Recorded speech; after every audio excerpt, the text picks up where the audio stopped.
Secretary to Britt Reid, publisher of the Daily Sentinel, looked up as Michael Axford warily entered the office and sank with a sigh of relief into a chair.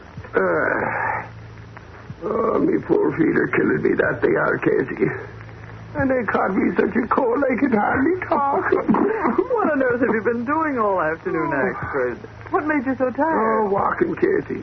Walking me legs off trying to check up on them 20 neediest families the Daily Sentinel took care of last Christmas. It was Reed's idea that we should find out how they're making out this year. Well, what did you find out about? Well, that's just it, Casey. Would you believe it? I went to 9 of them places. Most of them are better off than I am myself. Well, what do you mean? Well, just that. 6 of the families I visited were living in solid comfort, with the houses fixed up, plenty of food and stuff like that. Really? Well, that's strange. As I remember, each of those 20 families was in dire need a year ago. Most of them have been on our list for several years. Sure you're not telling me a thing I don't know, Casey.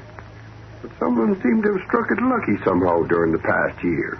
So they won't be needing our help any longer. Well, I'm glad they've been so fortunate, even if I can't understand how it happened. Yes. And go down to the city room. If Reed wants me, he can let me know. Oh, wait a minute, Axford. What do you want? Do you have a list of the families you visited? Oh, sure. They got it right here. There you are. Oh, thanks. The ones with the little crosses beside it were the families that seem to have plenty of dough to get along on. Oh, good. I'll give this list to Mr. Reed. Do what you like with it. When I'm through trapping around. My feet can't take it. Oh, that's too bad. They're such nice big ones, too. You and your corny jokes. Did you get that, Casey? Big feet, corny jokes. That's a snappy comeback for you. You get out of here. Oh, what a guy. Well, I'll take this list into Mr. Reed. Mr. Reed. What is it, Miss Kato? Axford came in and brought this list with him. A list? Yes. Mr. Gunnigan sent him out to investigate the 20 neediest families. The ones from the Sentinel helped last year. Oh, yes. And this is a list of the families that Axford visited this afternoon. 9 of them. There's something about that list that was peculiar. Well, what do you mean? Well, those names marked with little crosses seem to have struck it rich, according to Axford. At least they're all living in solid comfort. Really? Let's see. Oh, yeah. There's 6 names marked that way. That's right. Well, tell me, do you still have the case histories on these families? Yes, sir. I have them in my files. Well, leave them on my desk in the morning. I'll go over them when I get a chance. Oh, by the way, you might as well weed out those Axford found in good condition. They won't be needing our help this Christmas. All right. You know, it seems strange to me that 6 of the neediest families a year ago managed to come out so well this year. Well, personally, I'm glad to know they could do it. Oh, I am, too. I was just surprised, that's all. Well, they probably had more gumption than the rest. Some of those families have been on our list for several years. I know. Now, I'll be interested to find out if any of the fortunate 6 have been on our list for any length of time. Well, so will I. Well, I'm going to call it a day in this case. I'll see you in the morning. Yes, sir. Good night. Good night.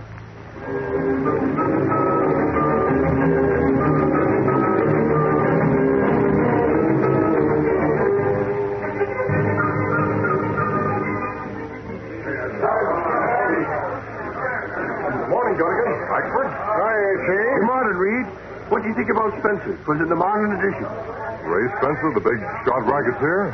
Well, what about him? Well, you know, the cops picked him up for questioning about that payroll holdup. I know. For a while there, it looked like they had the goods on Spencer.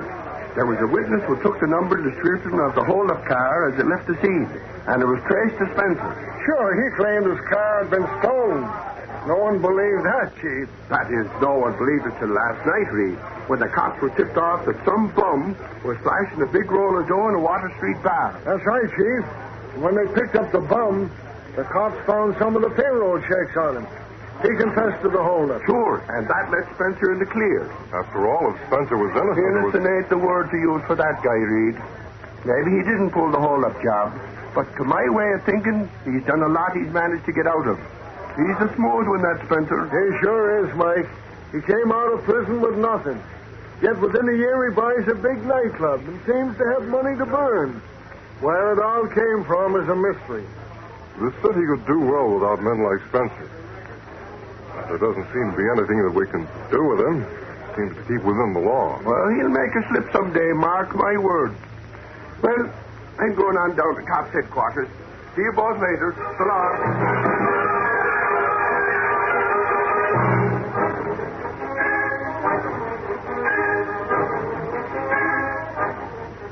Meanwhile, in another part of the city, Ray Spencer sat at his desk in the office of his nightclub, talking to one of his henchmen. Well, Virgil, we put it over again.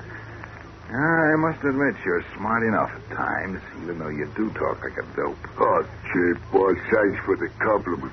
Don't mention it. No, I won't tell nobody if you say so. I never tell nothing you don't want me to. Skip it, Virgil. Skip it. Here. Take this over to Maggie Hooker. Yeah, sure. Tell her she'll get the same amount this time next week. Okay. But the others, you get their dough to them all right? Yeah. They all beat me like I was Santa Claus or something every time I go with the dough. Hey, do you have to pay out all that moolah every week, boss? Absolutely, Virgil. If I don't keep my bargain with them, they might squeal, and that would be the end. Both of us. Yeah. Yeah, I see what you mean. That wouldn't be so good, would it? What do you think? You already did a stretch in the pen, so you ought to know. Yeah. You know, somehow I didn't like it. I couldn't do what I wanted to.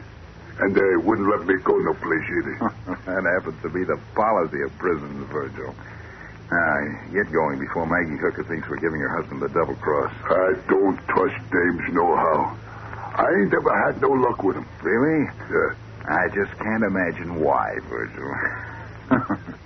Go on, get started. Sure, okay, boss. Hurry back. I have other things for you to do. I'll be right back, boss.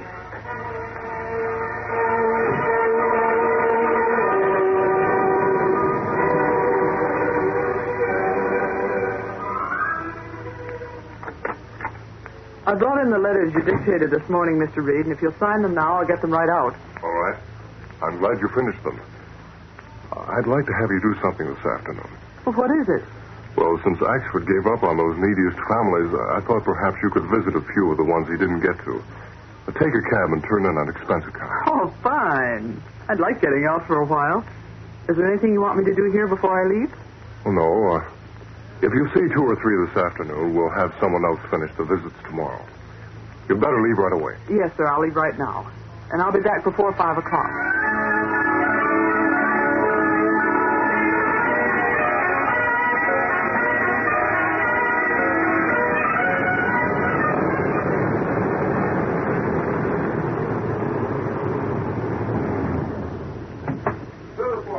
Wait for me, please. Okay, lady. Looking for somebody, lady? Yes. So Mr. and Mrs. Marty Hooker live in this building? Yeah, right down them steps. They live in the basement flat. Oh, you won't find Marty there. No. No, he got picked up for pulling that big payroll hold-up. Spending all the papers. Confessed he done it. I guess this old lady's home, though. Right down them steps like I told you. Thank you. Yeah. Hey, do the ball, will you? Okay. Hey, look, when I get the ball, you get down the street and take it. Hey, keep going. Keep going. I'll take you there. Head the next guy. Well, what can I do for you, dearie? Are you Mrs. Hooker? Who wants to know? I'm from the Daily Sentinel. About the Christmas donation, you know. You were on our list last year. We thought we'd... Oh, that. Come on in, dearie. Things are kind of mucked up a wee bit, but with the baby and all, and me old man being in trouble. I understand. I'm sorry about your husband. You can count on the Sentinel to do all this. Bless your heart, dearie, but we won't be needing to take your help. This place is terribly cold and, well, with the baby and all, I'm sure you'll need... Things ain't as bad as they look, that they ain't. Before the week's out, I'll be leaving this hovel for a nice flat on the west side.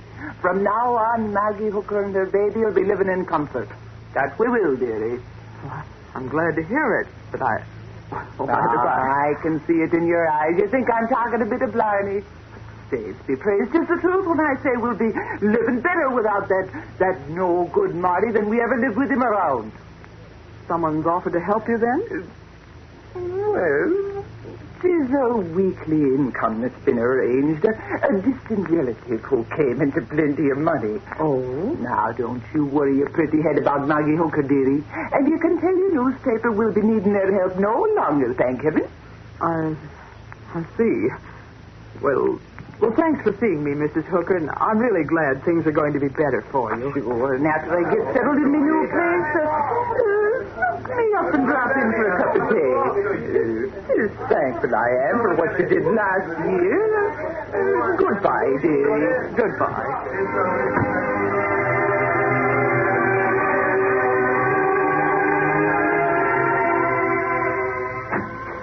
Miss Casey now, Reid. Well, hello, Axford. I guess I'm later than I intended to be, Mr. Reid. We were just beginning to worry about you, Miss Case.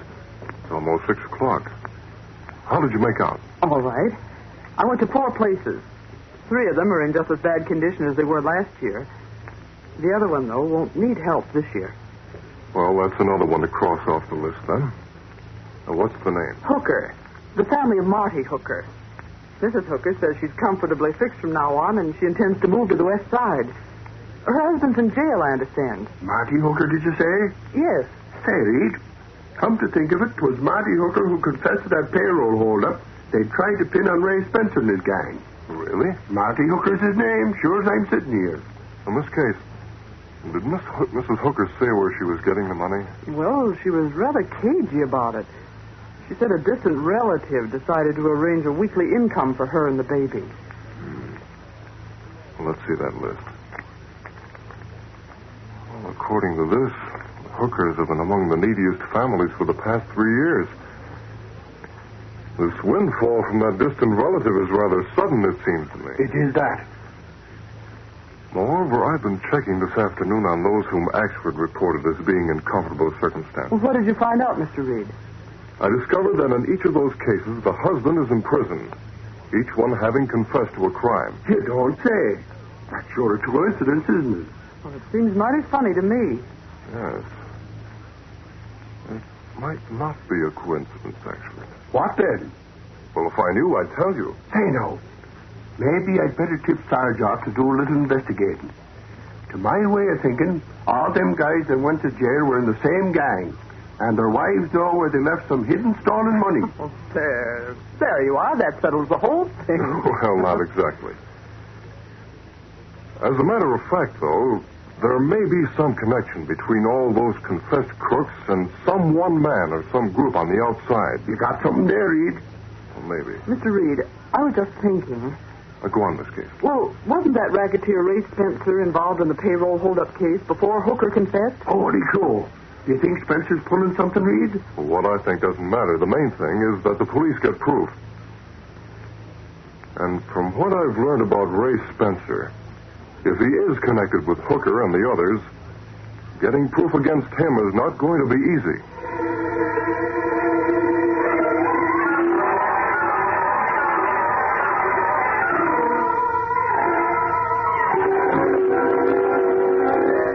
We'll continue our Green Hornet adventure in just a moment.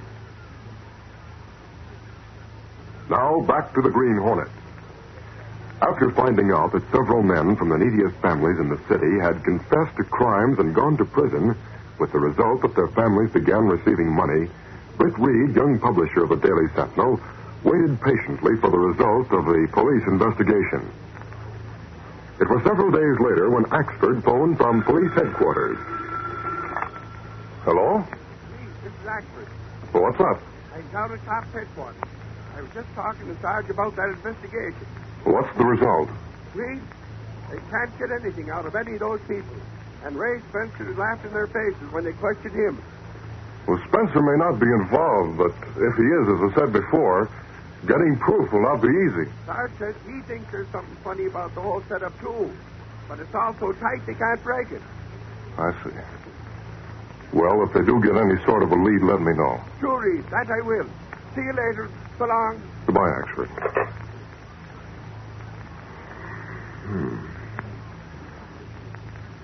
Looks like it will take unorthodox methods. I'll call Kato on the private line.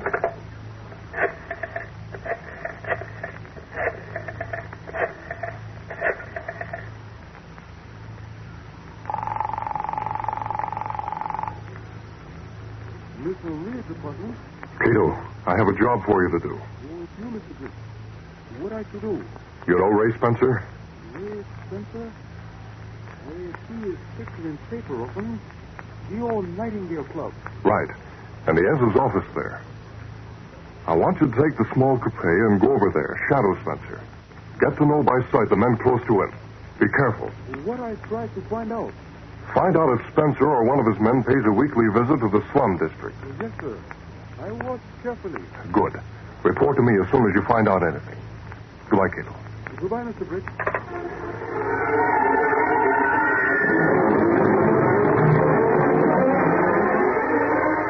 It was almost 6 o'clock the following afternoon when Britt Reid returned to his office from a board meeting at the Civic Club. Any messages for me, Miss Case? Yes, sir. Kato phoned and said to tell you that he had a very special dinner waiting for you tonight and wants you to be sure and come home. Oh, fine. Anything else? These letters are to be answered. Well, they can wait. And Ashford phoned with a brilliant idea. Well, let's have it. Well, he wants money to buy toys and to hire a Santa Claus outfit so he can appear as Santa at the settlement house on Christmas Eve. That I'd like to see. His way with children will make up for the Irish brogues, though. Tell him to go to it. And last but not least, Gunnigan's been asking for you. He wants to discuss a new setup for the city page. Well, tell Gunnigan to work it out to suit himself. I'm tired. I'm going home. I'll see you in the morning, Miss Case. Yes, sir. Good night. Good night.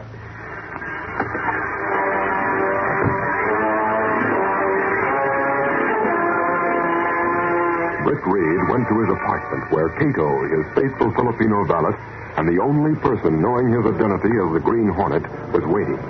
All right, Kato, let's have it. What did you find out? I find out big man who have flat nose and big ears always with Spencer. Bodyguard, perhaps? That's what I think. This afternoon, this man, whom I learn to go by name of Virgil, leave office and go to slum area. I follow. Good. Where did he stop? He go 2 places. I have names and addresses here. The last place he go is out on west side of city. Let's see those names. Mrs. Tony Coretta, Water Street. And Mrs. Marty Hooker, West End Avenue. Kato, you really did get something. You recognize names, Mr. Britt? Yes. Both of these names were on our neediest families list last year. Both Tony Coretta and Marty Hooker are in prison. And both their families are living comfortably. What all that mean? It means Ray Spencer is involved in a deal somewhere. And I have a pretty good idea about the party place. The police can't go around the law to force the issue, but the Green Hornet can. Let's go. Stepping through a secret panel in the rear of the closet in his bedroom, Britt Reid and Kato went along a narrow passageway built within the walls of the apartment itself. This building led to an adjoining building, which fronted on a dark side street. Though supposedly abandoned, this building served as a hiding place for the sleek, superpowered Black Beauty, streamlined car of the Green Hornet. Britt Reid pressed a button. The great car roared into life. A section of the wall in front raised automatically, then closed as the gleaming Black Beauty sped into the darkness.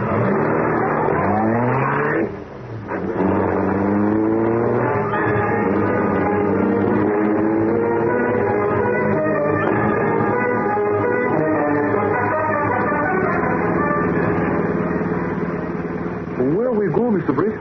Kato, I have a list of 7 families. The husbands are all in prison. I'm calling each of their homes. But first, we'll go to Mrs. Coretta's and Mrs. Hooker's. Well, Mrs. Coretta live in middle of next block. Now turn off into the back alley. You can wait there for me. Then we'll head for Hooker's. If they react the way I think they will, Ray Spencer will be stopped once and for all.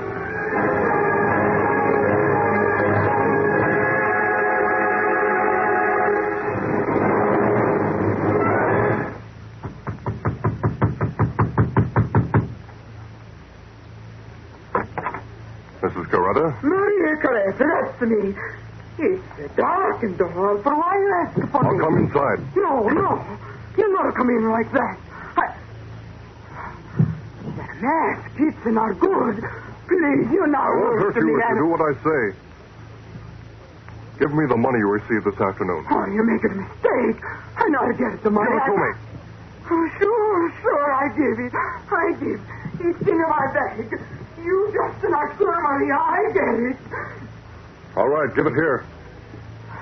Maria, she's not having the money for us to live. If you have any complaints, tell them to the man who sent me.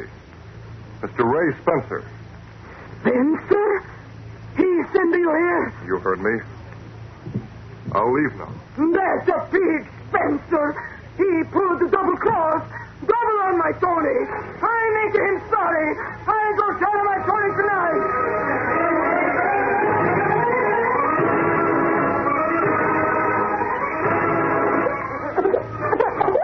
Darling, you've got nothing to be crying about this night. Oh, hush now, hush. Sure now. Just that you understand every word I've been saying, I'll be thinking. Oh, glory be. Now, who can be calling at a time like this? Oh, thanks be praised to the devil himself. Let me in. Oh, not the cloven foot. Will you be sitting in me house? I'm already inside.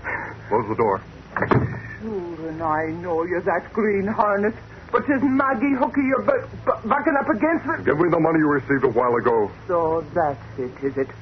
Well, not a penny will I be given to the likes of you, so you can be taking yourself out of here right now. I'd hate to use this gun on a woman. But if you don't... Merciful heavens, I believe you would. I'm waiting. All right. I'll be giving it to you. Hurry. Now, quiet your spalpeen. You can have the money. But if you scare that innocent little babe, I'll be tearing you apart, gun or no gun. Here's the money, you thieving devil. Thanks. Spencer said it would be easy to get. Hold on. Did I hear you speak of Mr. Spencer? Yes, you heard me. So he sent you here. Oh, 'tis a filthy game to be playing on me poor husband. But to St. Pat will bear me witness, I'll turn that Spencer into the law. And you're with him, that I will. I'll call me friend Cassidy at headquarters right now. Do what you will. Time for me to go. Good night, Mrs. Hooker.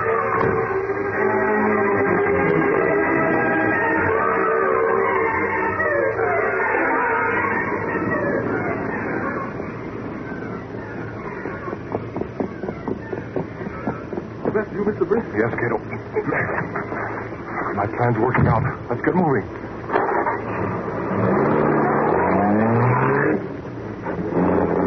Where do we go next? I have a few more places to visit. Tomorrow, Kato, after things quiet down, you can mail the money I'm taking back to each of those women. After that, the Sentinel will see to it that none of them are suspect. Step on it. Through one dark back street of the city after another, the sleek car of the Green Hornet moved like a great purring shadow. Frequent stops were made until finally, each of the places listed on a paper in Britt Reid's pocket had been visited. Then Britt and Kato returned to the apartment to await results.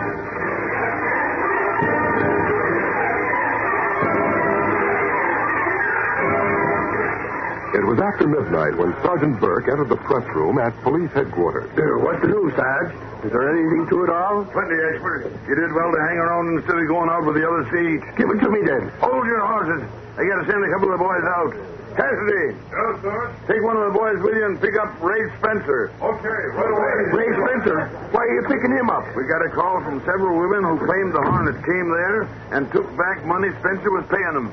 It was a bargain he made with her husband. What do you mean? Spencer pulled jobs like that payroll holdup. Then got some poor starving guy with a family to take the rap. In return, he promised to pay a weekly sum to the wife. Get it? Holy crow. We got word that several of the guys have already seen the prison warden and retracted their confessions, putting the blame on Spencer. Wait, I got to call Reid. Wait till he hears this.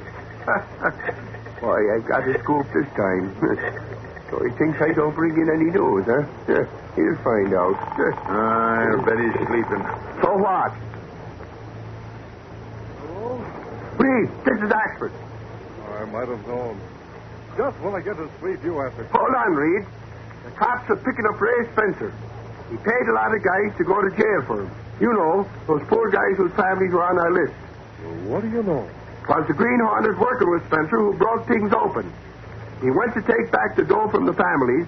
The women squawked, and then the cops found out that the guys were... story to rerun. Well, not yet, but I'm going... Santa Claus, you're wasting time. Get the story in. Sure, Reed, but I'm trying to...